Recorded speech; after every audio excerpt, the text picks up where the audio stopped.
117쪽 선교역 여기서 시작되죠.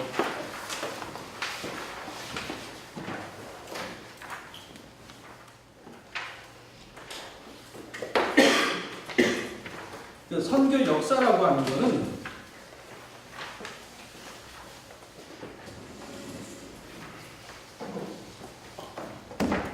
그 선교 현장, 그 다음에 선교사, 선교 현장에는 선교 현지인,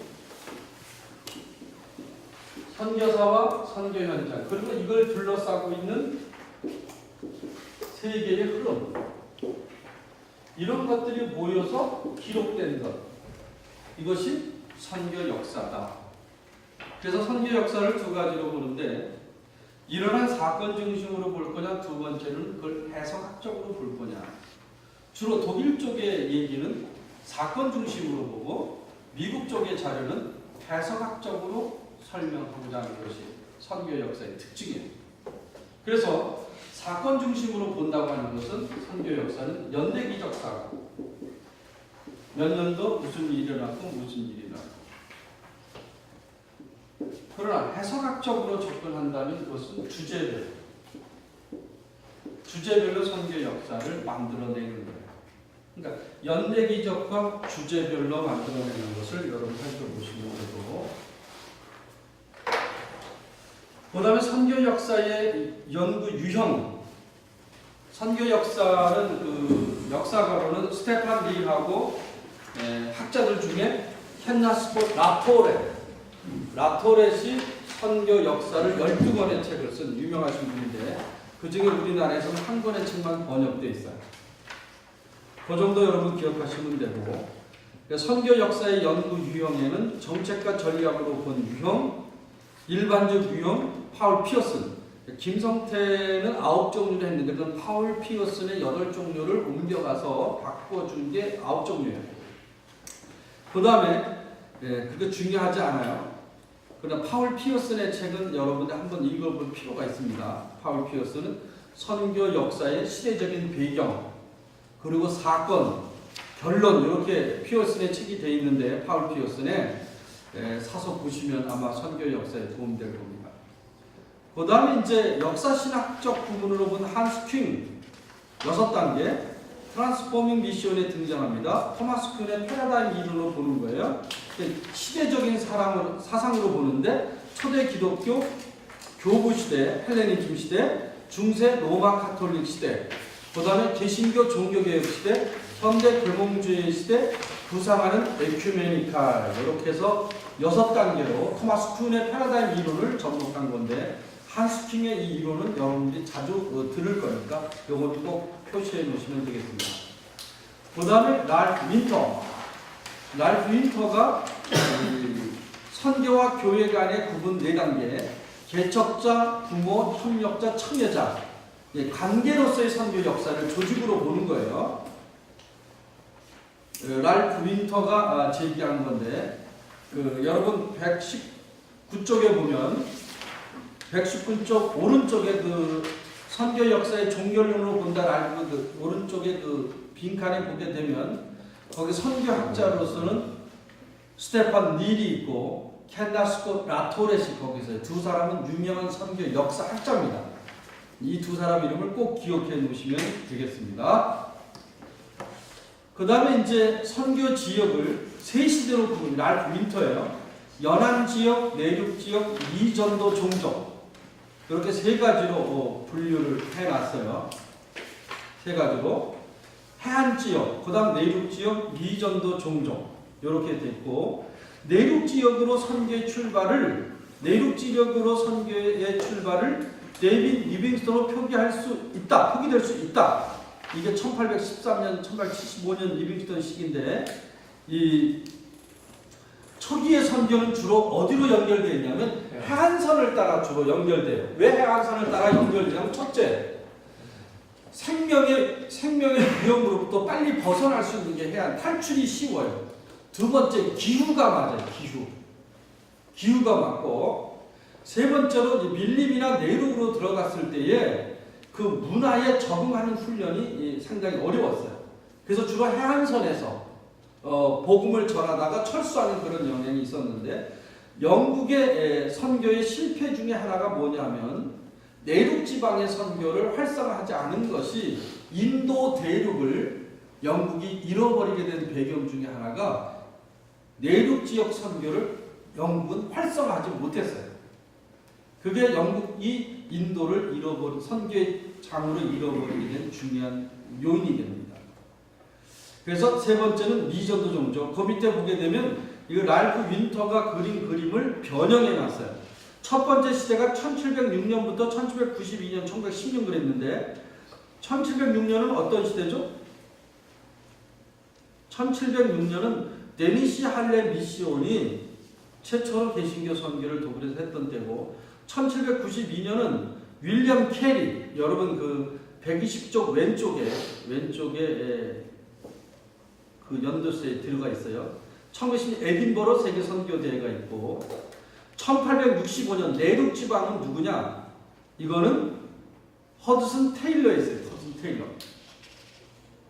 그 스펠이 캐리에도 R자가 하나 지워져야 되고 윌리엄에는 L이 빠져 있고 허드슨 테일러에는 O가 A로 됩니다. 테일러. 이 허드슨 테일러가 만든 게 중국 내지 선교죠. 내지 선교. 내륙을 통한 선교. 이때부터 그러니까 1865년부터 선교는 내륙을 들어가기 시작했다는 거예요. 그러면서 그 내륙 선교의 출발을 어디로 봤죠? 데이빗 리빙스턴으로 봤죠. 리빙스턴이 왜 내륙 선교를 했을까요? 리빙스턴은 왜 내륙 선교에 관심을 가졌을까요?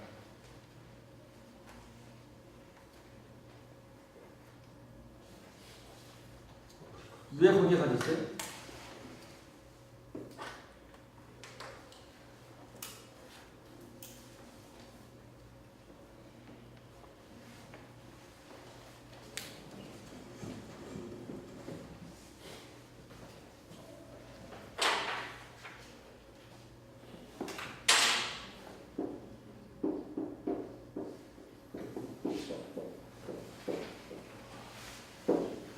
로버트 모페트가 남아공 선교의 출발이에요. 이 데이빗 리빙스턴의 장인이 모페트예요. 그래서 남아공에 선교를 갔어요.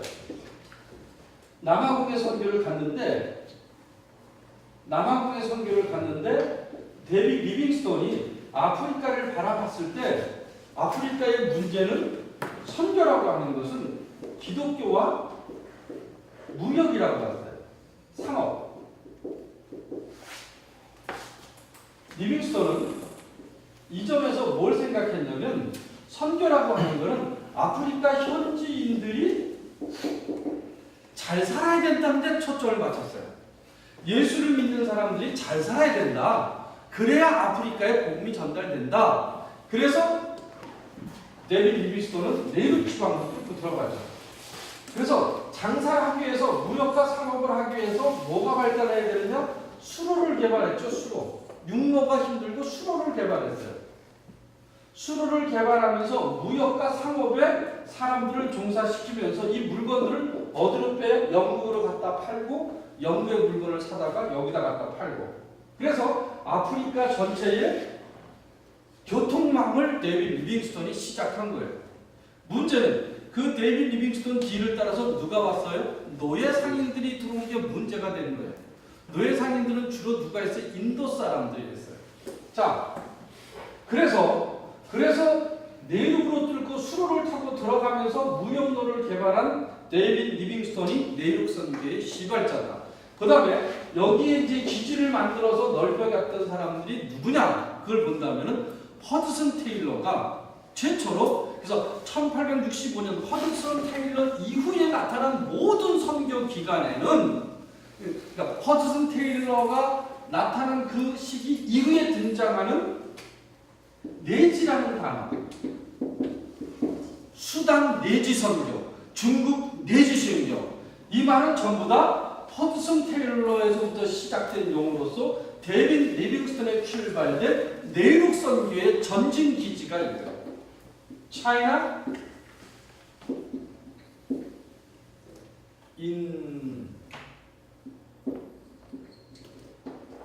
차이나 인란드 미션.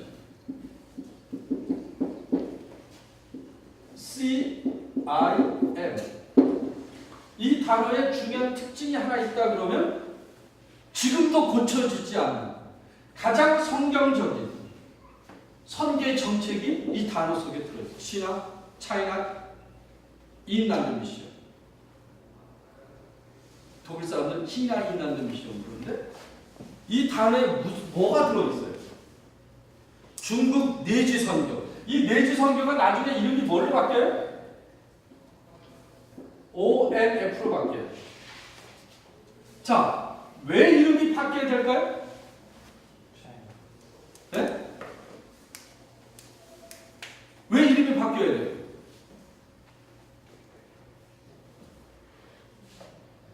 허드슨 테일러의 중요한 정책은 선교 본부는 어디에 있어야 된다? 선교지에 있어야 된다는 거예요. 중국 선교의 본부는 중국에 있어야 된다는 거예요. 지금도 이건 고쳐지지 않아요. 지금도 이게 고쳐지지 않는 선교 정책인데 허드슨 테일러의 선교 정책이 맞아요. CIM이 중국을 떠났기 때문에 OMF, 오리엔탈 미션 펠로십이 형성이 된 거예요. 다시 이 사람들이 돌아간다면 이 사람들은 이름을 CIM으로 바꿀 거예요. 왜 그러냐면 허드슨 테일러는 현지에서 선교 정책 결정을 해야 되고 그래서 선교 현지에 맞는 정책 실행이 가장 빠르게 현지 사람들을 통해서 실용되어져야 된다는 게 허드슨 테일러의 선교 정책이에요. 그러면 우리나라의 베트남 선교의 본부는 어디에 있어야 돼요? 베트남에 있어야 돼요. 근데 그 정책을 실행하는 데는 거의 없어요. 이걸 이제 이걸 얘기했다가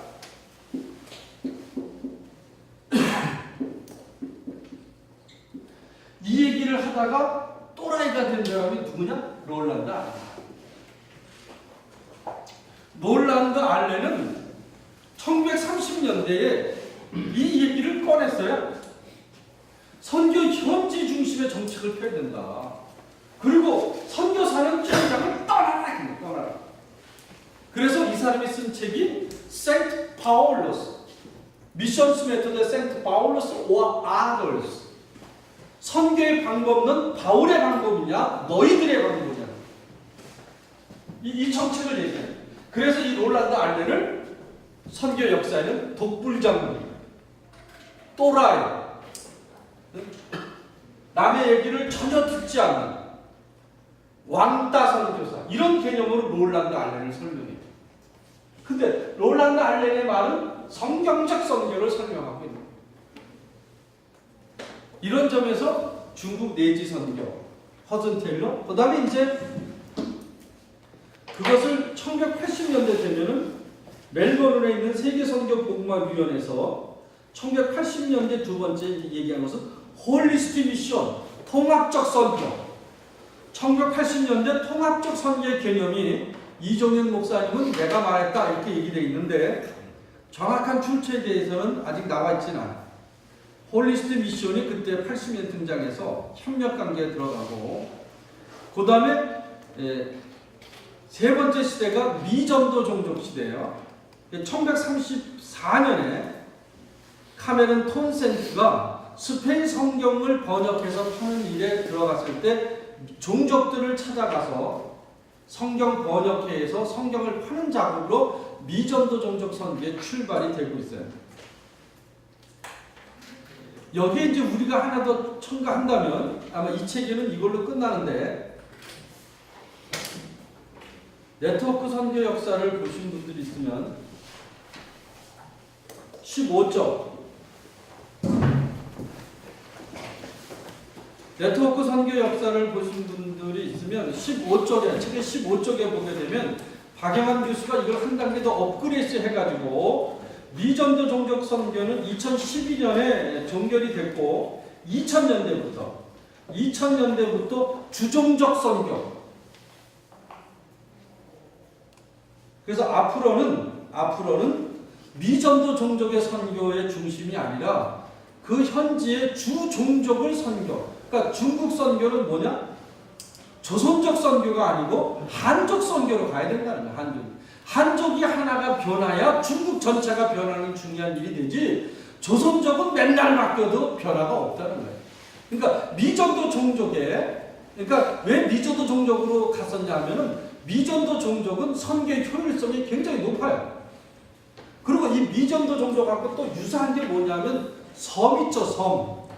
섬의 선교를 가면은 중앙정부와 지방정부의 갈등 구조가 형성이 돼 있어서 지방정부에 살고 있는 사람들이 기독교를 빨리, 그러니까 중앙정부가 있는 쪽 사람들보다 쉽게, 보다 쉽게 기독교를 받아들이는 경향이 상당히 많아요. 그건 왜냐하면 지방정부가 중앙정부로부터 불이익을 당하기 때문에 그것을 선교라는 것, 기독교 선교대에는 유럽이 있고 미국이 있어요. 그걸 통해서 어떻게 해보려고 하는 어떤 심리적인 요소가 있어서 섬나라에 가서 복음을 전할 때는 주정부가 있는 섬 지역에는 선교가 잘 안 되는데, 작은 섬나라의 지방정부가 있는 데는 선교가 굉장히 활성화되어 있어요. 이건 정치적 관계에서 형성된 선교의 결과입니다. 터키 같은 데는 투르크족의 선교는 잘 안 돼요. 터키족의 선교는 잘 안 되는데 거기서 잘 되는 선교가 있죠. 누구죠? 투르크족 선교는 잘 돼요. 그러니까 중앙정부랑 싸우는 종족들은 복음을 정치적 수단으로 빨리 받아들여요. 베트남도 마찬가지예요. 베트남에 산족 있어요. 산족이 어디냐 하면 여러분들이 저쪽 캄보디아 국경 쪽에 있는 데가 산족인데, 산족은 지금도 베트남에서 독립전쟁을 해요.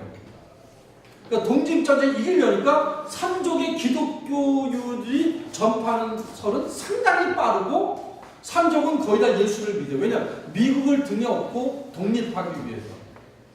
이런 것들이 선교의 효율성으로 우리가 생각하지 않는 영역에서 나타나는 효과들, 정치적 영역들, 정부에 대립하는 영역들, 그 다음에 도움을 받기 위한 영역들.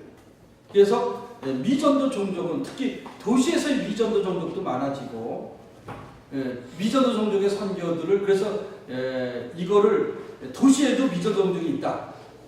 이걸 그래서 랄프 윈터가 주장하면 프론티어 미션. 그러니까 시골이나 산 속에 있는 미전 종족이 아니라 도시 속에서도 미전도 종족, 도시 속에서도 복음을 접할 수 없는 자들을 찾아서 나가는 선교를 프론티어 선교라고 정의했어요. 랄프 윈터가. 전방 개척 선교라는 단어를 쓰죠. 근데 해석에는 조금 저는 이의제기를 할 수 있는데, 랄프 윈터가 그런 전략을 제시했어요. 자, 이제 우리가 이걸 보는 선교 역사의 구분을 본다면, 이게 이렇게 단계적으로만 돼 있는 게 아니라 어떤 때는 첫 번째 시대가 나타날 수도 있고, 어떤 때는 첫 번째와 두 번째 시대가 나타날 수 있고, 어떤 때는 두 번째와 세 번째 시대가 나타날 수 있고, 어떤 때는 1, 2, 3이 다 나타날 수 있는 선교 역사가 되는, 이걸 한스 퀸이 패러다임 이론에서 제기했어요. 그러니까 이것이 단절되는 경우도 있지만 변질돼서 나타나는 형태가 나타날 수도 있고 지속하는 형태도 있다는 거예요. 그러니까 시대적인 구분을 했지만 우리가 또 하나 여기서 얘기를 해본다면 이 세 시대가 동시에 이루어질 수도 있다. 그래서 여러분 그 네트워크 선교 역사 15쪽을 참고로 하시면 이것이 설명이 거기에 조금 더 추가되어져 있습니다. 이거는 2010년, 12년 그때 나온 책이라 보완해서, 이걸 보완해서 이제 선교학 개론책이 보완되면 여러분들이 고쳐지겠죠. 그걸 보시면 돼요. 그 다음에 선교 역사의 의의. 그러니까 선교 역사를 왜 배우냐? 선교 역사를 왜 배우는 것 같아요? 박태혁 씨. 네. 박태혁 목사님? 네. 네. 선교 역사를 왜 배워요? 역사를 알아서 과거에 잘했던 점과 잘못된 점을 파악해가지고 앞으로 더 선교 사역을 있어서 보완해 나갈 수 있게 하는 네. 영상. 두리뭉실하게 된다고 그러는데 선교 역사는 현재 문제에 답을 주는 게 선교예요. 그리고 미래 선교를 볼 때 선교 역사를 봐야 미래가 보입니다. 그리고 선교 역사를 보게 되면 아까 얘기한 장단점을 발견해서 시대적인 적응할 수 있는 속도가 빨라져요. 그러니까 선교 전략과 방법을 여기 보게 되면 선교 역사를 통해서 선교 전략과 방법을 습득한다. 다양한 원리를 습득한다. 미래에 대한 정책과 방법을 구상한다. 오늘날 선교 현장에 해답을 주는 게 선교 역사다. 그래서 선교 역사는 공부해야 된다는 거예요. 그래서 그 선교 역사에서 타종교의 만남, 타문화의 만남, 그 다음에 타인종의 만남, 다양한 문제들이 선교 역사에 녹아 있는데 이것이 오늘의 선교 역사에서 어떻게 해석할 거냐? 거기서 답을 찾아내야 돼요. 그래서 우리가 조금 문제시했던 동성애자 목수 안수 문제 같은 것, 이런 그 차별에 대해, 그 다음에 소외된 계층, 그러면서 성경에 위배되어 있는 사람들을 어떻게 우리가 평가할 거냐, 그런 것들, 역사를 통해서 추적해 보는 거예요. 그 다음에 선교 역사 형태, 지역론, 종교론, 구원론, 사역 여러 가지 볼 수 있어요. 보시면 되고, 그 다음에 연대기록 극복, 연대기록, 선교 역사를 연대기 유형으로 보는 거죠. 그 다음에 이제 주제로 보는 거. 그 참고서적을 보게 되면 세계 기독교 선교 역사, 허버트 케인이 쓴 이건 간추린 거예요. 간략하게 쓴 내용들인데 간략하게 쓴 내용들이 있고 선교 역사를, 그 다음에 우리는 노만 토마스가 쓴 건데 클래식 텍스트 인 미션 앤드 월드 크리스천, 이건 번역되어 있어요. 그 다음에 이제 켄나스코 라토레, 스테판 닐, 제랄드 로젠크란츠, 독일 사람입니다. 그 다음 김성태 현대선교학 총론, 그 다음 김웅태 신부가 쓴 선교 역사와 개념, 카톨릭 대학교 출판부인데 여러분들이 카톨릭 선교에 대해서 알고 싶으면 김웅태 신부의 책을 봐야 돼요. 정말 잘 되어 있어요. 이분은 프랑스에서 학위를 받으신 분인데 선교 역사와 개념, 그 다음 여러분들이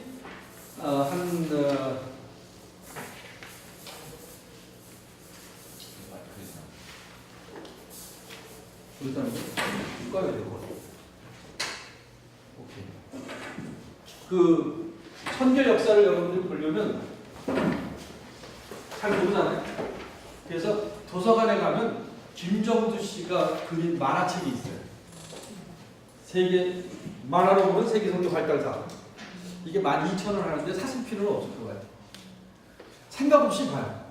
생각 없이 세 번만 봐도 다 할 수 있는 책. 생각 없이 그냥 쓱 이렇게 보고도 잘 머리에 안 남으면 그때는 빨리 하나 사가지고 신문지로 포장을 해서 갖고 다니면서 봐요. 선교 역사를 정확하게 특징적으로 묘사해준 만화책인데 기가 막히게 잘 그려져 있어요. 김정두가 한 건데. 그래서 이 만화는 그 허버트 케인하고 라토렛하고 스테판 닐 중요한 책들을 다 요약해서 그린 만화책이에요. 그러니까 만화로 보는 세계 선교 발달사를 꼭 한번 도서관에서 10권 정도 있을 거예요. 빌려서 보십시오. 갖고 다니면서 보면 금방 볼 수 있어요. 그 다음 주제로 보는 세계 선교인데 그 밑에 보게 되면 일반적으로 두 가지 분류가 있다. 로마 카톨릭은 주로 복음과 정치, 문화하고 연결되어 있어요. 정치와 문화. 카톨릭 선교는 정치와 문화랑 연결되어 있어요.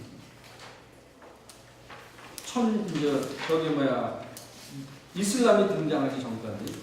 그 다음에 등장한 게 뭐냐면 타종교. 그러니까 카톨릭은 정치, 문화, 타종교. 이게 항상 연결되어 있어요. 그래서 타종교와 정치와 문화와 선교에 문제점이 있다. 이 문제를 어떻게 풀면 좋을까? 이런 상황이 발생되면 우리는 어디 책을 읽어야 돼요? 카톨릭 선교 역사책을 보면 돼요. 그러니까 정치, 문화, 종교에 대한 답을 찾아라. 그러면 그 사람들의 역사를 보면 거기서 우리가 개신교가 배워야 될 점이 등장해요. 개신교는 복음과 사회개혁, 복음과 경제. 그래서 주로 개신교는 정의에 대한 문제, 경제에 대한 문제, 가난과 빈곤에 대한 문제가 개신교 선교의 주제예요. 카톨릭은 뭐라 그랬어요? 정치, 문화, 종교가 주제라고.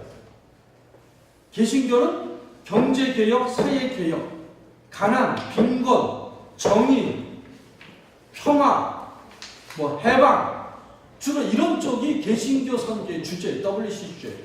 복음주의자들의 선교 주제는 뭐가 될까요?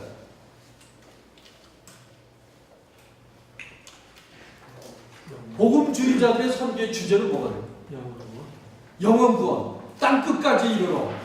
땅끝까지 이르러. 죽어도 선교, 죽어도 전도. 오직 예수, 오직 성경, 오직 믿음, 오직 더 이상 얘기 안 해. 응? 전에 한번 복음주의자들은 처먹어도 볶음밥만 처먹는다 그랬다가 혼났어요. 먹어도 복탕 처먹고 말이야. 그랬는데 선배 교수님이 말 주시면 막. 근데 복음주의자들이 좀 폭이 넓었으면 좋겠어요. 어저께도 연희 제일교회 가서 목사님하고 장로님들하고 얘기했는데 복음주의자들이 너무 폐쇄적이라는 거예요. 그래서 그 은평구에 있는 동네라 불광동 얘기했어요. 불교의 영광이 빛나는 동네 얘기도 해주고 세전력 얘기도 해주고. 안양이라는 도시 이름이 극락이라는 도시에서 나왔다. 정토가 안양. 그럼 안양 성결교회는 그러면 극락 성결교회야. 불교의 영광이 빛나는 동네 얘기를 해줬어요. 자, 기독교가 어떻게? 경주에서 KTX 그 역이 경주로 가는 울산 그쪽에 가는 역이 통도사역이라고 있어요. 그걸 개신교가 역 이름에다 통도사 쓴다고 난리가 났었잖아요. 역 이름에다 쓰면 안 된다. 나는 써도 된다고 봐요. 왜 그게 쓰면 안 돼요? 그러니까 기독교가 굉장히 독선적이에요. 고집적이에요. 이건요. 또 이렇다고 여러분 나를 이상하게 보지 마세요. 응? 그러니까 왜 우리 기독교는 그 연등을 다는 날짜를 또 싸우고 연등을 언제부터 달 수 있다. 석가탄신을 뭐 일주일 전부터다. 그리고 끝나고 며칠날 다 돼. 이런 걸 막 기독교가 제시하고. 그리고 불교에서는 성탄 추리에 별을 달지 말고 십자가를 달지 말고 이런. 그러니까 종교인들이요. 응? 전 이번에 영종도 국제공항에 무슨 탑? 석탑? 연등 간다고. 연등 그거 안 한다고 종교탈. 아무튼 내가 입이 거친 이유가 있어. 아니 그게 말이 되는 거예요? 성탄 행사는 세계적인 뭐예요? 예수가 없는 크리스마스예요. 축제. 장사 속이에요. 근데 지금 부처님 오신 날에 그렇게 돼 있어요? 그걸로 시비 걸고 와서 목탁 두들기고 서 있고. 대체 그 목탁은 왜 두드린가 모르겠어요. 여러분 그 김경재 교수가 한신대학 애들이 부처 탄생하심을 축하드립니다. 플래카드 붙인 것 때문에 한번 싸움이 났었죠. 기독교에. 교회에서 석가탄신을 축하합니다. 그래가지고 막 플래카드 붙였잖아요. 그거 붙인 것 때문에 승질 내는 기독교인들 왜 그걸 붙였는가를 알고 승질을 내면 좋겠어요. 왜 그걸 붙였는가. 그러니까 한신대학 신대원 학생들이 학예사를 불태운 거 알아요? 모르죠. 학예사 법당을 불태웠어요. 마귀소불이라고. 이것들이 가져 불을 질렀어. 근데 다행히 불이 일찍 발견돼서 껐어요. 근데 그래서 김경재 교수가 제자들의 잘못을 절에 가서 빌었어요. 잘못했다고. 그래서 학예사는 아니다. 학생들이 모르고 한 거기 때문에 괜찮다. 그래가지고 김경재 교수님이 너무 고마워서 석가탄신을 플래카드를 붙인 거예요. 탄신을 축하드립니다. 그랬더니 학예사에서 성탄절을 붙여준 거예요. 예수 탄생을 축하. 그래서 이제 붙이기 시작한 거야 이게. 예? 근데 그거를 그러면서의 서로를 존중해주는 그런 상황에서 발생된 일인데 학예사는 학생들한테 그리고 한신대학한테 그 법당의 손해배상을 청구하지 않았어요. 그걸 받아줬어요. 그래서 그 사랑을 나타냈어요. 그런 관계에서 그거를 봐야 되지, 우리는 그거를 부정적인 시각에서 보는 건 상당히 위험하다는 거니까. 그러니까 복음주의자들이 그 취약한 게 뭐냐면 배경을 잘 몰라요. 배경을 그냥 뜬 글씨만 가지고 싸우는 거야. 뜬 글씨만. 왜 그 일이 생겼는가? 내가 한번 그랬죠. 그 태국 가가지고 동성 연애자들을 사랑하게 됐다고. 그들의 역사를 알고 그 개인 문화를 참 싫어했는데 태국 문화관에 가서 미얀마하고 250년간 전쟁을 통해서 남자아이들이 태어나면 전쟁터에 다 죽으니까 엄마가 남자아이를 놓자마자 여자화 시켜가지고 여성화 시켜서 자식을 살리려는 어머니의 간절한 사랑이 개인 문화의 출발이 된 거죠. 그러니까 그런 배경을 알 때 여러분 그 패러다임 이론에서 그러잖아요. 뉴욕 지하철에서 그 얘기 들었죠. 패러다임 이론의 출발이 뉴욕 지하철에서 목사님이 신문을 보고 가고 있었대요. 사람들이 새벽에. 근데 어떤 아저씨가 남성이 아이 두 명인가 뭐 세 명 중요하지 않아요. 아이들 데리고 탔어요. 근데 이 아이들이 계속 신문 보는 사람들을 방해하는 거예요. 신문을 못 보게 발로 차고 신문 잡아. 그러니까 이 목사님 너무 화가 난 거예요. 아니 지금 왜 저 아이들은 남들을 저렇게 방해하게 내버려둬? 저 아버지는 대체 어떤 사람이야? 왜 애들이 저렇게 난잡하게 굴어도 왜 쟤네들을 말리지 않아? 어떻게 가정 이렇게 막 목사가 분노하고 있었는데 그 참지 못한 게 아니라 참다가 목사님이 얘기했대요. 저 아이들을 좀 보시라고. 아이들이 그 손님들한테 너무 심하게 하지 않냐고. 그러니까 자기도 그렇게 생각이 된대요. 아이들이 거기 그 차 안에 있는 손님들한테 너무 심하게 예의 없이 구는 것 같다고. 근데 나는 아이들에게 지금 무슨 말을 어떻게 해야 될지 모르겠다고. 아이들의 엄마가 지금 죽었다. 그거 지금 자기 엄마가 죽었고 그래서 아이를 데리고 집으로 가는 길이야. 그때 그 목사님은 머리가 확 돌아가면서 내가 이 아이들을 위해서 어떻게 격려하고 어떻게 위로하고 어떻게 아이들을 보살피는 생각으로 확 전환된 거예요. 이게 패러다임 이론의 출발이에요. 그런 개념 전환이 이루어진 거예요. 그런 것들에 대한 생각의 패러다임 이론의 전환인 것처럼 무슨 얘기하다 글로 가는지 모르겠네요. 게이. 그러니까 저주받은 게이의 문화에서 그들을 사랑할 수밖에 없는 게이 문화로 패러다임이 확 바뀌어진 거니 보니까 그들이 불쌍히 여겨지고 궁율로 베풀고 자비의 마음이 생각하고 그들이 또 게이를 유지하려면 호르몬 주사라든지 뭘 먹어야 되는데 그래서 단명한데 걔네들이 오래 못 산대요. 계속 약을 먹고 몸 관리를 해야 되니까. 그 문화의 그 어려운 점들을 들여다볼 수 있는 그런 계기가 저는 됐었어요. 근데 그런 마음의 그 선교사들의 그런 열려 있는 그런 마음, 개신교에서 열려 있는 마음, 이런 것들이 우리에게 한국 기독교에게 필요하지 않겠냐? 필요하지 않겠냐? 그래서 여러분들은 정말로 열려 있는 지도자. 내가 이단이라는 소리를 들어도 내 성도들을 사랑하며 섬길 수 있다면 그 길을 가는 것도 하나님의 은혜다. 이렇게 여러분들 한번 생각해 보셔서 목회할 때 절대 정죄하지 마요. 평가하지 마요. 그들을 이해하고 그들을 섬기며 사랑할 수 있는 마음. 선교 현장에 가봐요. 정말로 우리가 받아들일 수 없는 일들이 상상을 초월한 일들이 막 눈앞에 벌어질 때 그들의 역사, 그들의 문화를 사랑하고 이해하고 궁율과 자비로. 아프리카에서 수녀들이 막 임신을 해요. 나이든 수녀들이. 아프리카 종족 전쟁에 붙으니까 이쪽 흑인들이 돌아오면 수녀들을 겁탈하고 이쪽은 또 이쪽에 오면서 수녀들을 격탈하고 그 수녀들이 임신해서 애를 막 낳아. 그때 수녀들이 하나님 앞에 부르짖고 우는 거야. 하나님 이게 뭡니까? 그리고 거긴 낙태가 없잖아요. 아이를 낳고 키워요. 수녀가.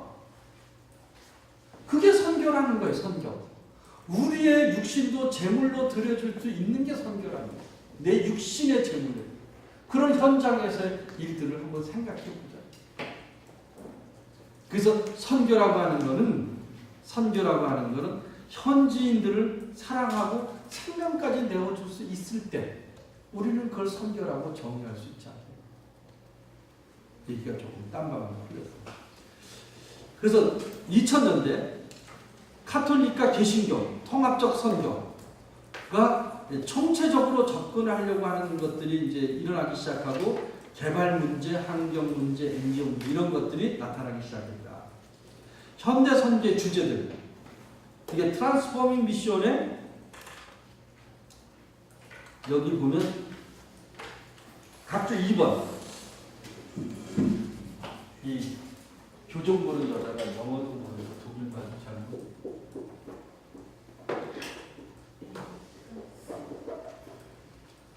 트랜스포밍 미션 변화하고 있는 선교에서 13가지를 출연합니다. 데빗 보시 트랜스포밍 미션 타인들과 함께하는 교회 선교. 그러니까 이웃을 향한 선교는 이웃을 향한 선교. 그러니까 거기에 교회는 다른 이들을 위해 존재할 때만 교회가 된다. 이웃을 위한 교회, 타자를 위한 교회. 타자를 위한 교회가 교회다요. 타자를 위한. 하나님의 선교, 구원 중재의 선교, 이건 구원의 폭넓은 해석이에요. 폭넓은 해석. 그러니까 영적인 구원뿐만 아니라 배고픈 자가 밥을 먹는 것도 구원받는 거예요. 구원을 폭넓게 다양하게 해석하는 거예요. 그 다음 정의의 선교 뒷자리. 정의. 하나님의 공의. 불의와 싸우는 것. 이건 주로 에큐메니칼 사회 운동에서 말해요. 정의에 대한 문제. 공의가 강같이 이루는 문제. 그래서 우리나라에서도 1960년대 도시산업선교 이런 것들 해방이라든지 민중이라든지 인권, 자유 이런 것들 박정희 정권 때에 그 억울하게 죽은 사람들 간첩으로 몰려 죽은 사람들 막걸리 한 잔 먹다가 북한 빨갱이들로 몰려서 죽은 사람들 현 정부가 왜 이러지? 그 말 한 번 했다가 죽은 사람들 이런 사람들이 억울하게 죽어 그 자녀가 부모의 죄 때문에 부모의 그 잘못된 판결 때문에 그 사람들이 지속적으로 그 고통을 당하다가 이제 그것이 이명박 정부, 노무현 정부가 김대중 정부가 드러나면서 그것이 풀어지고 이제 그들이 용서를 받고 돈을 몇 억씩 받지만 이미 인생들은 전부 다 무너져 있는 것들. 그런 것들이 일어나지 않기 위해서 하나님의 공의와 정의에 대해서 에큐메니칼 운동을 하자는 그 다음 전도 선교, 그 다음 상황화 선교, 상황화, 그 다음에 해방 선교, 그 다음에 8번째는 상황화 선교가 아니라 문화 선교, 문화 선교. 문화의 다양성 안에 있는 복음의 통일성. 여러 문화가 겹쳐 있지만 그 문화 속에서 통일성은 어디서 찾아내냐면 종교성, 양심, 도덕, 윤리 이것이 복음이 들어갈 수 있는 첫 번째 루트가 되는 거예요. 양심의 문제, 도덕성에 대한 문제, 종교성에 대한 문제, 윤리성에 대한 문제 이것이 문화적 복음 접근의 첫 번째 간문의 역할을 합니다. 공동 증거로서의 선교 그 다음에 평신도 선교사역 뒷장 넘기면 타종교 간의 증거 타종교 간의 증거 거기에 특징을 보게 되면 진정한 대화는 겸손한 경청이 필요해요. 진정한 대화는 겸손하게 경청하면 기독교인들은 건방지게 경청해요. 기독교인들은 야 그래도 우리가 복음인데 진정한 대화는 겸손하게 그 얘기를 들을 수 있을 때 대화가 된다. 대화는 선교의 구성 요소이며 복음을 선포하는 중요한 부분이다. 그러니까 대화를 통해서 복음이 전달된다는 거예요. 대화를 통해서. 그러니까 스님도 만나야 되고 만나서 대화를 통할 때 야 너는 마귀야. 예수 그리스도만이 유일한 구원이야. 언제 내가 이 말을 전할까? 그 사람 듣는 얘기도 잘 귀담아 듣지 않고 야 그게 아니고 막 성경이 부처는 무덤 있지 뭐 이런 얘기를 하고 싶은 생각 떠오르는 거야. 그 대화가 될 수 없잖아요. 저들의 얘기를 그대로 받아들이면서 이해하려고 하면서 대화가 시작이 된다는 거예요. 여러분 부부싸움 할 때도 그렇잖아요. 이해가 아니라 공격하기 시작해요. 공격하기. 여러분들은 안 싸우는데 저는 가끔 싸워요. 싸우면 옛날에는 말 나오자마자 탁탁 끊었어요. 근데 지금은 이제 안 끊고 얘기를 다 듣죠. 다 듣고 부탁하죠. 나한테 좀 해달라. 아니 전화를 하면요. 자기가 딱 하고 싶은 얘기만 딱 끊어요. 그러니까 전화 끊어져. 아씨. 그래서 한번 따졌어요. 나한테 전화를 할 때는 내가 전화가 이제 다 됐다고 할 때까지 전화기를 켜놔라. 이렇게 빨리 끊냐 그랬더니 젊었을 때 내가 자기한테 그랬대요. 네? 맞아요? 네. 그래서 내가 잘못했다. 그러니까 발주고. 네. 그러니까 앞으로 내가 안 그럴 테니까 제발 전화가 다 얘기할 때까지 전화기를 켜놔라 그랬는데 안 그래도 그렇지 지금도 그냥 빨리빨리 끊으면 그냥 내가 한 번 더 하는 걸로 문제 해결 방법을 삼았어요. 그 다음 신학선교 희망주게 행동하는 선교 보시면 되고 그 다음에 학자들 그건 지난번에 한 거니까 제가 넘어가고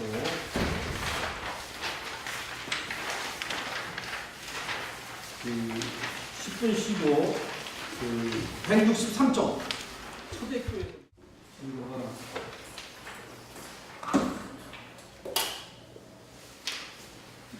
그 다음 시간에는 우리가 진도를 나가든 안 나가든 그 도표를 지난번에 설명했으니까 시험 문제를 도표로 내가 이렇게 프린트해서 나눠준 거예요. 집어넣기를 하면 되는 거예요. 여러분들이 오픈 테스트는 아니니까 다음 주에는 중간중간에 빈칸이 있는 거지?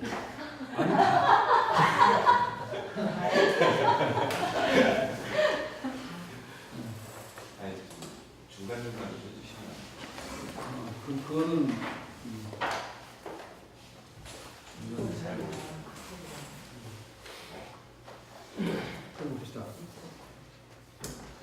그 초대교회 선교인데 이제 우리는 한 4가지로 나누는 거예요. 초대교회 선교, 그 다음에 로마 카톨릭 선교, 그 다음에 개신교 선교, 선교 역사로서의 선교입니다. 4가지로 분류해요. 지금부터 이제 사실상은 선교학 개론이 이제 두 번째 파트로 들어갑니다. 두 파트로 있다면 두 번째 파트로 보시면 돼요.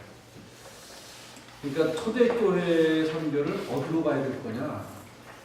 지난번에 여러분 책에서 여러분 그 네트워크로 본 선교 역사에서 설명을 해놨어요. 여러분 보게 되면 지금 이 선교 역사 책을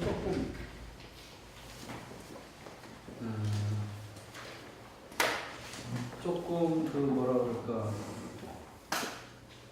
자세하게 좀 써놨는데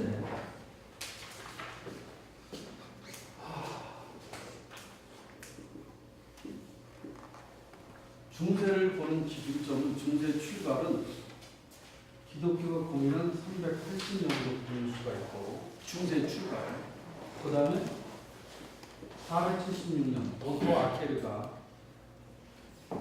서노마 제국을 멸망시킨 해가 476년이에요. 또 그 다음에 590년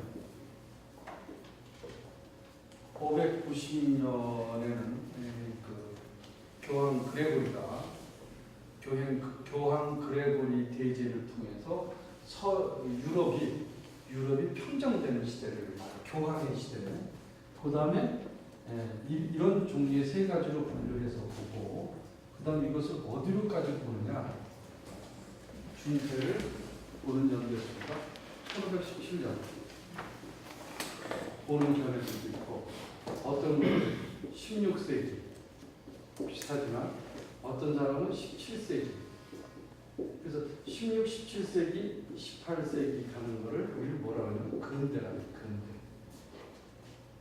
근대가 주로 이때 16, 17, 18세기가 주로 근대는 뭐예요? 계몽주의가 등장하고 그 다음에 과학이 발전하기 시작하고 합리주의가 등장하고 이런 시대가 17, 17, 18, 16. 그러니까 19세기 들어가면서 뭐예요? 19세기에 뭐예요? 산업혁명이 일어나는 시대. 산업혁명. 공산주의가 등장. 칼막스 선언이 일어나기 시작합니다. 자유민주주의 체제가 형성되는 시대. 자, 그래서 우리가 예수 그리스도의 선교를 AD 30년을 본단 말이에요. 이때까지는 우리가 초대교회라고 합니다. 이때도 초대교회. 초대교회를 다른 말로 뭐라 그래요? 원식교회라고 해요. 원식교회라고 합니다. 또 어떤 거는 100년을 기준으로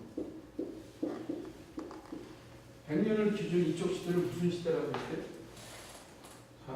사도시대.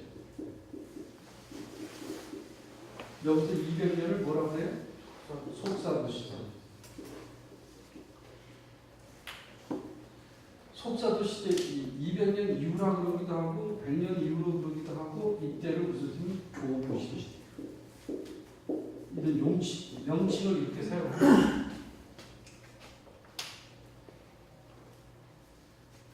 그러니까 여러 시대적인 흐름을 여러분이 갖고 들으시면 좋아요.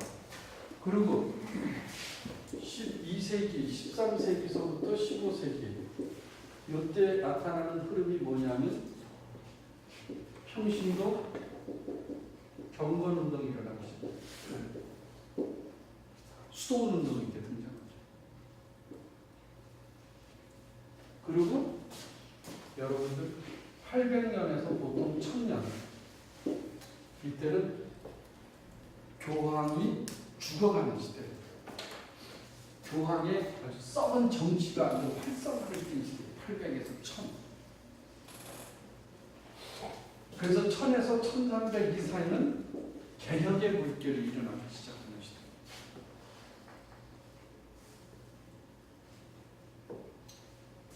그리고 이제 590에서 800, 예를 470에서 800, 이 사이는 어떤 시대냐 하면 교황이 득세하는 시대라면 이때는 뭐예요? 황제가 일어나는 시대. 정치의 역사.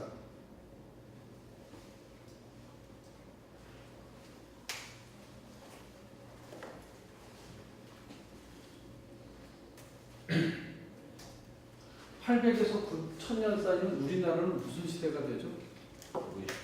고려 시대. 932년. 고려 시대. 그 다음에 668년부터 932년 사이는 뭐예요? 통일신라 시대. 통일신라 시대. 668년부터 300년 그 사이는 삼국시대가 이루어지죠. 그 전에도 이루어지지만 후삼국시대, 저거 시대.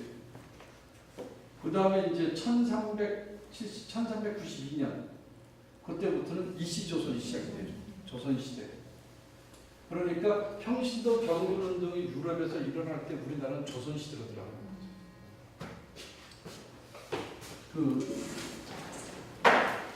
네트워크 선교역사 책 다 갖고 있죠, 거의 다. 네. 이걸 한번 보시면 잘 설명이 되고요. 자, 이제 관심은 초대교회에서의 선교는 사람들이 어떻게 초대교회를 봤을까? 그 163쪽에 왼쪽에 오른쪽에 있는 걸 보게 되면 초대교회라 사람들이 하는 선교는 선교라고 안 봤어요. 우리가 생각하는 선교라는 개념이 아니에요. 그러니까 하나의 철학이다. 혹은 그리스 종교의 한 유형이다. 재래의식들이 일어났으니까 그리스 종교의 한 유형이다. 성내전, 제의적인 활동을 통해서. 그 다음에 새로운 지식의 전달 매체다. 뭐 창조세계라든지 영어 이런 얘기하다 보니까. 그 다음에 유대 종교의 한 유형이다. 예수학파. 유대 종교에서 형성된 하나의 학파다. 이렇게 보는 경우도 있고 한 유형이다. 또 하나는 종말론자들의 모임이다. 이렇게 5가지의 사람들이라고 생각했어요. 초대교회 사람들은. 그러니까 우리가 생각했던 그 선교라고 하는 거와는 초대교회는 엄청난 차이가 있는 거예요. 그래서 여러분들이 그 바울이 왜 다메섹을 넘어 이방인들에게 기독교를 믿는 자들을 박해하러 갔을까? 바울이 왜 예루살렘에는 예수의 제자가 있었음에도 불구하고 바울은 왜 다메섹을 향해서 가느냐는 거죠. 예수의 제자가 분명히 예루살렘 성에 있었어요. 근데 왜 바울은 그 사람들을 박해 안 하고 이방인들을 잡으러 갔어요? 그러니까 유대 기독교인들을 바울은 유대 교회의 한 분파로 본 거예요. 근데 이방 기독교인들은 할례도 안 받고 이상한 변형들이 되다 보니까 이단이라고 바라본 거죠. 그래서 바울은 다메섹을 넘어갈 수밖에 없었던 거죠. 그래서 그 문제를 해결한 게 사도행전 몇 장이죠? 사도행전 15장에 예루살렘 회의에서 그 문제를 풀어가잖아요.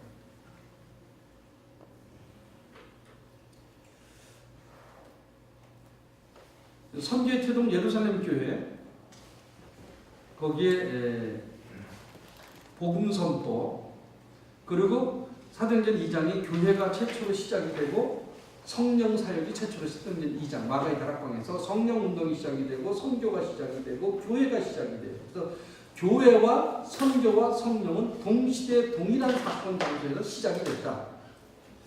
그렇게 보시면 돼요. 그 다음에 이동한 게 사마리아로 이동하게 되죠. 그래서 사도행전 이제 8장에 스데반이 순교당하고 빌립 집사가 복음을 듣고 복음은 본도, 갈라도기아, 갑바도기아, 아시아나 비두니아. 그래서 여러분 갑바도기아에 가면은 지하 도시에서 기독교 믿는 사람들의 그런 박해받았을 때 그런 삶들의 모습을 볼 수 있어요. 그 옆에 보면 초기 기독교와 숫자, 예수님과 숫자, 회심의 숫자보다 예수님은 영혼 구원에 관심이 많았다. 예수님은 숫자 감소에 실망하지 않았다. 적은 무리가 따를 때에도 적은 무리요 무서워 말라 너희 아버지께서 그날을 너에게 주시기를 기뻐합니다. 성도의 길은 좁고 협착하다. 그 길을 찾고 가는 적다 그랬습니다. 숫자와 능력에 대한 감탄보다 이름이 생명책에 기록된 것으로 기뻐하기를 예수님은 명령했어요. 숫자에 대한 관심이 없어요. 사도와 숫자 500명이 부활의 주를 보았다 그랬어요. 3,000명, 5,000명 허다한 무리가 예수를 따랐다고 되어 있어요. 숫자의 거부적인 반응. 아델에서는 소수만 예수를 믿었다고 되어 있어요. 그러니까 바울 시대 때 사람들이 예수를 많이 믿지 않았다는 거예요. 원시 기독교인들은 두려움 때문에 수사를 과장하는 경우가 많았다. 그러니까 원시 기독교인들은 무서워, 순교에 대한 두려움과 이런 것들이 있었기 때문에 숫자에 대한 과정이 있었다는 거죠. 10명이 모였으면 우리는 오늘 하늘에 허단 천군 천사와 함께 2,000명이 모였다. 뭐 이렇게 보이는 건 10명이지만 보이지 않는 건 2,000명이었다. 2,100명 뭐 이렇게. 그 다음에 불신자의 숫자에 비해 믿는 자는 비교도 안 될 정도로 적었다는 거예요. 하르낙은 교회사학자 하르낙은 2세기 중엽까지 기독교인의 숫자는 아주 미비했다고 해요. 미비했다. 그 다음에 런던 노엘 아카데미 교회사의 기본 에드워드는 기독교의 숫자는 황홀한 가장이다. 거짓이라고 숫자를 통일해요. 그러니까 실제 상황은 디오클레시안 박해전 40년간 시대적인 혼란, 위안 주는 교회 모임이 있었고 3세기 말에는 소아시아, 북아프리카 범위, 숫자가 정확한 것은 로마, AD 250년 100명의 성직자 5만 성도, AD 300년 10만 성도, 4세기 말 안디옥 50만 인구의 절반 정도, 갑본에는 20만 정도. 그래서 이 통계를 내보면 결과가 뭐냐면 보통 인구의 10분의 1 정도가 기독교인이라고 보면 타당하다. 그라시안과 데오도시우스의 지원 정책을 힘을 얻고도 유대교 안에서는 거의 어려웠다. 이방인 땅에서는 토착 종교와 차별로 오히려 감소됐다. 기독교인들이 카르타고 성 안에서만 전도가 가능했다. 페르시아에서는 조로아스터교에 밀렸다. 알렉산드리아 도시에서는 제한돼 있었다. 선교가. 그 다음에 문화국에서는 문화가 발전된 나라에서는 초기 기독교인들을 뭐라고 표현했냐면 쓸모없고 야비하고 무지한 노예들, 가난한 부녀자들, 아이들 등이라고 설명해 놓고 있다. 사도 바울은 고린도 1장 26절에 예수를 믿는 사람들을 지혜 있는 자, 능한 자, 문벌 좋은 자가 많지 않았다고 바울은 기록해 놓고 있다. 그래서 깃본에서는 소수는 명예, 부, 특혜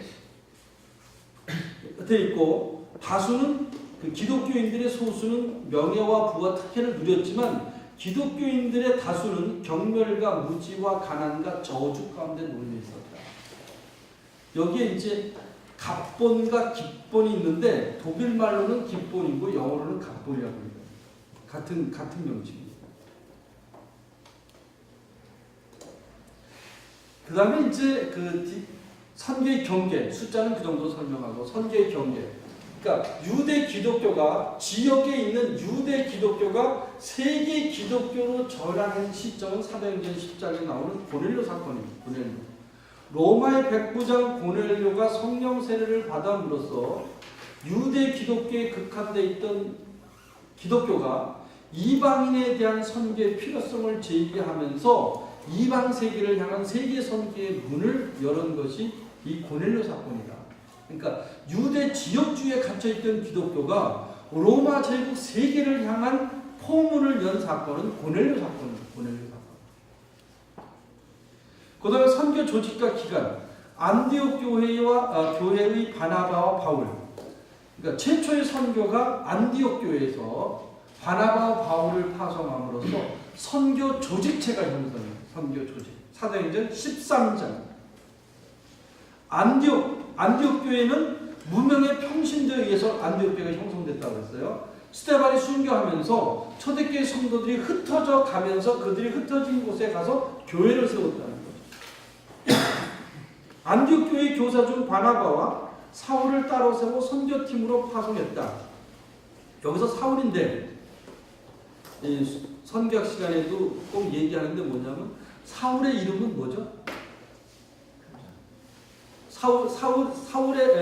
바울의 본래 이름이 사울이죠.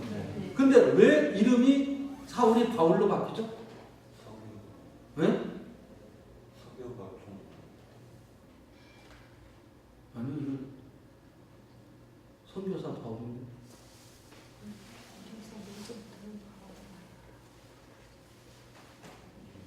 선교사 바울의 원래 이름이 뭐죠? 네? 사울이죠. 그럼 왜 이름이 바울로 바뀌어요?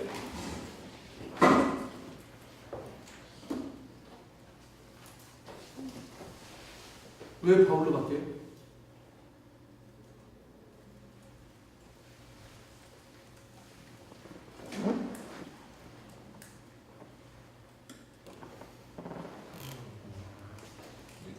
이름이 바뀐 연유에 대해서는 안 나와 있고 그 서교바울 총독 이름 이제 나오고 나서 뒤 보니까는 어느 순간 슬쩍 바뀌어 있는 걸로 봐서는 세컨 네임으로 쓰기 위해서 바꾸지 않았나 그런데.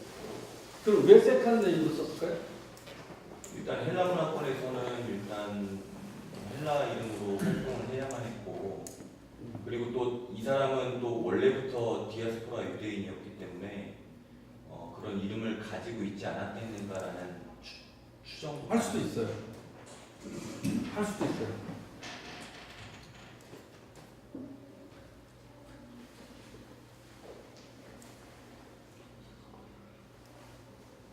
근데 성경에 이제부터는 바울로 하여라 그런 게 분명히 있었는데. 네. 사도행전 13장 9절에 바울이라고 하는 사울이 성령이 충만하여 그를 주목하고 바울이라고 하는 사울은 유대식 이름이고 바울은 헬라식 이름입니다. 그러니까 바울이 선교를 떠나면서 이름이 헬라식 이름으로 바꿔지는 거예요. 선교지에 맞게 이름이 바뀌어지는 거죠.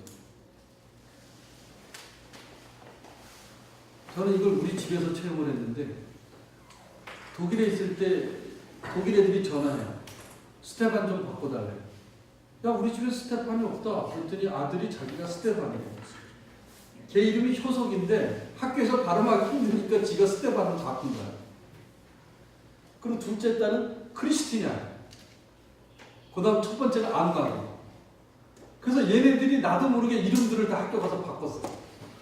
한나, 미소, 효석인데 지네들이 다 바꾼 거야. 그러니까 독일 사회 속에 적응하려니까 한국 이름까지 안 되니까 지네 이름이 다 바꿔버린 거야. 안나, 크리스티나, 스테반. 근데 우리나라에 오니까 우리나라의 그 수출 수입하는 기업체 사람들의 명함이 이름이 한국 이름이 아니고 마테우스, 스테반 이런 걸로 명함에 바뀌어 있어요. 가로 열고 본명이 적혀 있고. 그러니까 수출 관계 일을 하는 사람들은 스테반 이렇게 부르는 거예요. 마테우스. 우리는 이제 마테우스라고 그러는데 미국에서는 마테우스를 메투라고 해요. 메투라고. 메투가 마테우스인데 그 누구야 그 목사님 아들 죽었죠? 릭 워렌 아들이 죽었죠. 걔가 메투 아니에요.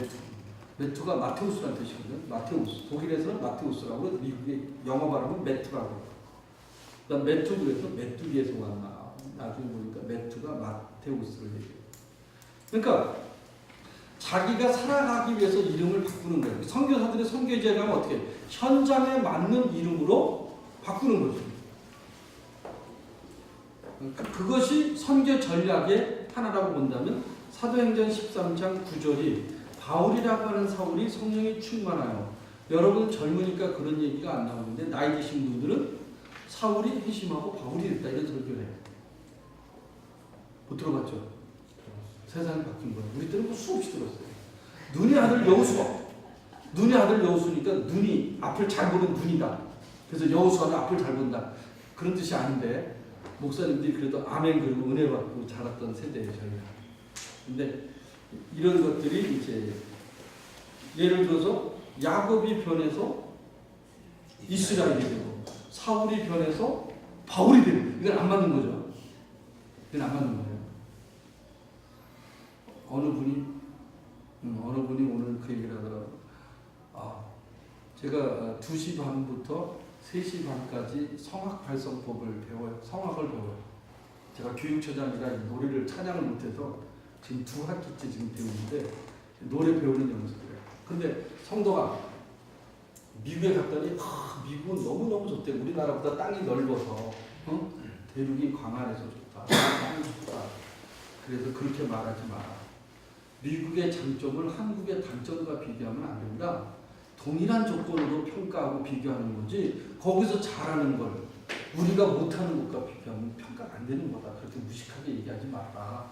그러니까 동일한 조건을 가지고 평가해야 되지 않느냐 그런 얘기를 해줬는데 바울이라고 하는 사울이 성령에 충만하여 그를 주목하고 이 이름의 변화 잘못 변화된 얘기를 준 거예요. 근데 여기서는 뭐냐면 성령이 명령을 해서 바나바가 사울을 따라서요. 그러니까 성령이 선교사를 뽑는 거예요. 기도하고 성령이 세우라고 명령을 하시는 거죠. 그러니까 성령은 선교사들을 임명하기도 하는 게 성령의 능력이죠. 선교 조직과 선교팀의 협력 사역을 형성했어요. 안디옥에서. 선교사가 1차, 2차, 3차, 4차, 4차는 아니지만 1차, 2차, 3차 선교사들이 가서 돌아온 게 어떠냐면 안디옥으로 돌아오죠. 본부로 돌아오죠. 파송과 위임, 그 다음 협력과 조직, 기간, 요게 여기서 형성이 되는 거예요. 그 다음에 이제 마지막 4차에는 로마로 가서 순교하게 되죠. 근데 2차 때 선교팀이 분열되죠. 그래서 바나바하고 바울이 싸우죠. 조카 마가 때문에. 마가가 중간에 돌아갔죠. 그래서 처음부터 끝까지 가지 않는 인간하고는 나는 가지 않겠다. 이게 바울의 속적인 생각이에요. 끝까지 한 길로 안 간 새끼하고 나 안 간다 그래서 싸워가지고 바울은 신라를 데리는 거고 바나바는 마가를 데려가죠. 그러니까 바울도 성격이 굉장히 좁은 사람이에요. 바울 성격이 요즘 사람들로 평가한다면 굉장히 비타협적인 사람이에요. 바울이. 그렇기 때문에 복음에 목숨을 걸었는지도 몰라요. 타협적인 사람은 바울 같은 일을 못할 수도 있어요. 그래서 같이 1차 때 고생했던 바울을 쳐버리고 신라를 데려가잖아요. 신라를 데리고 갈 때마다 누구 생각이 나냐면 신영근 목사님 생각이에요. 신영근 목사님이 설교할 때 바울과 신라가 감옥에 갇혔을 때 무슨 노래를 불렀을까? 신라의 달가. 나 이 생각이 꼭 이 신라만 보면 그 신영근 목사님 생각이 나는 거예요. 절대 아니죠. 2차 신라의 달가. 그러니까 부흥사들 다음 학기에 지금 그 부흥사 세미나 코스를 지금 해서 유명한 부흥사들을 12~13명을 초청을 했어요. 그래서 그분들이 잘하는 특기를 가르쳐줘라. 응? 하겠대요. 그래가지고 준왕성 목사, 원파는 목사 다 와요. 돈 가지고 와요. 1,000만 원 가져올 거예요. 1,000만 원을 받고 강사비는 당신들이 줘요.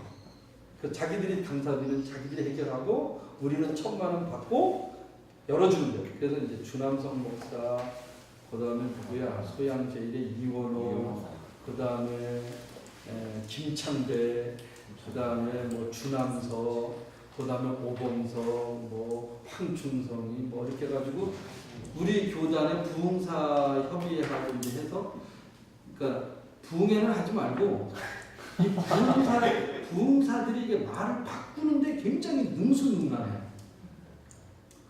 야, 칼빈인지 칼빈총인지. 난 칼빈총을 생각해 본 적이 없거든요. 근데 거기는 획획 말을 바꾸는데 진짜 말 잘하더라고요. 진짜 말. 그래서 그런 기술을 좀 가르쳐줘라. 반전하는 방법. 그래서 다음 학기에 지금 하려고 그래요. 그래서 월요일을 넣어야 여러분들이 수업을 들을 수 있을 것 같아서 수업 시간표에 지금 전문대학원 수업에 그걸 넣으려고 그러는데 여러분 수강 신청하셔서 아마 밥도 사주고 아니야 강의 계획서 다 받았어요. 다 받았는데 이호로는 백신 보냈더라고. 야 영아 이거 가지고 뭐 나는 이제 할 거니까. 그래서 형 이거 안 돼. 제대로 써서 내셔. 이호로하고 김창배가 우리 동기동창아요. 치료. 다시 하라고. 그렇게 해서 하면 아마 좋은 그 부흥회. 오늘 아침에도 내가 수업 시간에 얘기를 했는데 그 목사 전화한 것 같은데 목사님 설교할 때 선포에 대한 설교를 해야 된다. 그러니까 주께서 말씀하십니다. 하나님이 지금 여기서 말씀하십니다. 그리고 성경의 말씀을 지금 여기서 선포하라는 거예요. 생각된다, 그럴 거다 이런 게 아니고 고치십니다. 하나님이 고친다고 말씀하셨습니다. 뭐 이런 그 확정적인 언어를 목회자들은 많이 쓰라는 거예요. 그래서 성도들에게 신뢰를 심어주는 용어를. 그러니까 그 빌리그레암 때 우리가 그 여의도 강당에서 비 맞고 그때 내가 고등학교 다닐 때 같은데 빌리그레암이 성경을 들고 한 성경이 지금 이렇게 얘기한 거예요. 성경이 지금 당신에게 병 고쳤다고 얘기했는데 나아졌다고 설명한다. 나았다. 성경이 말한다. 예수가 말한다. 나는 그 설교를 다 기억 못해도 바이블 때 성경이 말합니다. 성경이 계속 그 얘기를 하잖아. 그러니까 목사님들이 설교를 좀 그렇게 해봐요. 들고서 성경이 지금 우리에게 이 시간 말씀하십니다. 얘기하십시오. 이 시간 성경이 저는 아침 새벽에 토요일마다 안수 기도를 하는데 그럴 때마다 내 성도들한테 이렇게 기도해요. 붙잡은 말씀을 믿어라. 믿음에 서라. 내 그렇게 안수 기도 해주거든요. 떠돌아다니지 말라는 거예요. 떠돌아다니지. 그런 것들이 성도들한테 심어주고 여러분들이 그 목회할 때 주일날 안수기도 많이 해줘요. 환자들 나오라고 기도해줘요. 그 다음에 축도하기 전에 아픈 부위에 손을 다 얹어라. 그리고 기도하는 거예요. 성령의 능력으로. 그래서 병이 한 명이라도 고쳐지면요. 확 부은대요. 그건 엄청난 거예요. 그러니까 하나님의 역사가 안 나타나거든요. 나는 12명의 감기 환자를 순식간에 고쳤어요. 앞에 앉혀놓고 내 기도했다니까. 하나님이 그 순간에 다 역사했어요. 당뇨병 환자 기도해가지고 발이 썩어져 가는데 멈췄어요. 3살이 돋고. 그런 사람들이 막 일어났어. 근데 하나님은 내 당뇨를 지금도 안 고쳐줘요. 내가 아침 저녁마다 약을 먹는다니까. 그래서 새벽에 가끔 손을 놓고 기도해. 하나님 좀 고쳐주세요. 근데 내 당뇨를 안 고쳐줘. 근데 하나님이 그걸 고치시더라고. 그런 분들이 막 간절. 그러니까 목사님들도 그 성결교단의 특징이 뭐예요? 신이에요, 신유. 그러니까 축복기도 하고 안수기도 해요. 하나님이 믿음을 보시고 고쳐주세요. 안진뱅에서부터 다 기도해요. 눈을 떠봐요, 눈을 떠봐. 어떤 일이 벌어지는가. 그 교회 진짜 동서남북에서 사람들을 끌어모아줄 거예요. 난 그런 기적을 보고 목회하면 진짜 신날 것 같아요. 저기 어디야 복포에 그 누구더라 누구지 앞에 예? 앞에 그 교회 이름이 뭐죠? 자은 말고 거기 네. 예? 그 강문서? 이영택 목사가 있던데. 네. 이영택 목사가 있던데. 이영태? 이영택. 전장포. 전장포교회 가서 내가 부흥하고 죽는 줄 알았잖아. 4일 동안 했는데 그 사람들은 방언으로 기도하고 통까지 하더라고. 성도가 대표 기도가 방언 기도해 그냥 막 통역 기도하고. 오늘 잘못 갔더라고 내가. 난 모르고 갔어요. 그리고 나는 오전 예배는 그냥 성경 공부하면 되는 줄 알았어요. 근데 할머니들이 많은 거야. 이 성경 공부가 안 되는 거야. 새벽, 오전, 밤. 밤은 7시 집회하면 12시에 끝내, 12시에. 그리고 이 사람들은요, 부흥이 하니까 교회에서 먹고 자고 자요, 안 가고. 그리고 여기는 목요일까지 해요. 월요일부터. 근데 이영택 목사가 금요일 아침 새벽, 나 싫다고 했어요, 싫다고. 그래가지고 수요일날까지 설교하니까 설교할 게 없더라고.